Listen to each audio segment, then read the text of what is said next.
शब पड़ी समस्त मुंडरे हाथ दे I kindly request to honourable collector DM Baleshwar and CDM Baleshwar.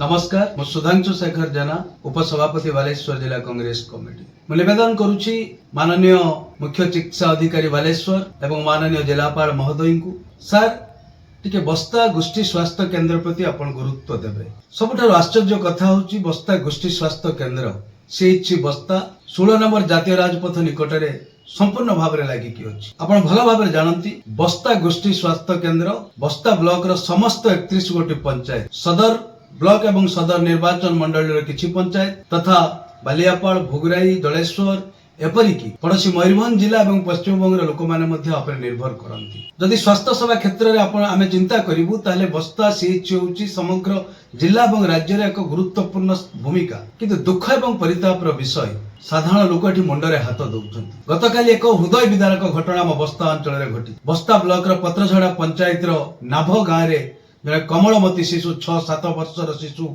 गत लगाण वर्षा जो जलका नदी रही बन्या भासी जाए मृत्युवरण कर तमाम बस्तावासी को दुख एवं मुंड व्यथार कारण होती। किंतु सबुठारु लज्जाकर घटना आश्चर्य घटना पिलाटी कमलमती शिशुटी पानी रे भासी जाए मृत्युवरण करथिले मध्य गतकाली ता शव सत्कार करा जाई परिला नाही। तार एकमात्र कारण होची बस्ता गोष्ठी स्वास्थ्य केन्द्र रे डाक्तरकर अभाव से कथा अलगा, सपोर्टिंग स्टाफ अभाव से कथा को अलगा एवं विभिन्न विभाग रे जो रहिबा कथा मुख्य अधिकारी माने समानकर अभाव अच्छी से मुंडपाती केबे भी सही बर्दाश्त करि पारि नाहु।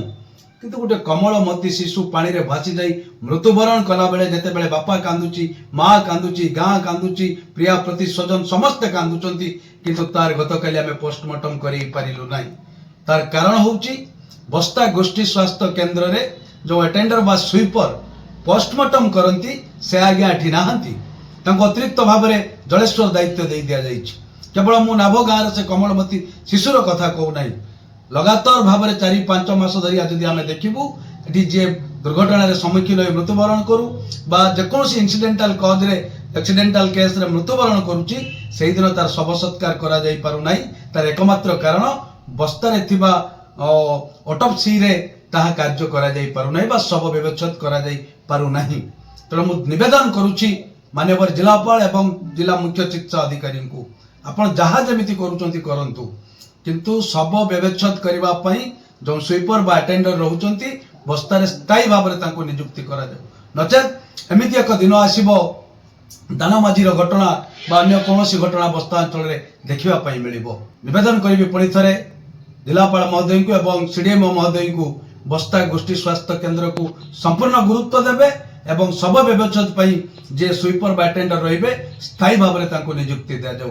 नचेत शव पड़ी समस्त मुंडरे हाथ देइथिबे एठू जंत्रणा घटना हो किछि नाही। पुणी थर I kindly request to honourable collector DM Baleshwar and CDM Baleshwar kindly give important and better सी टू सीएचसी बस्ता। Thank you.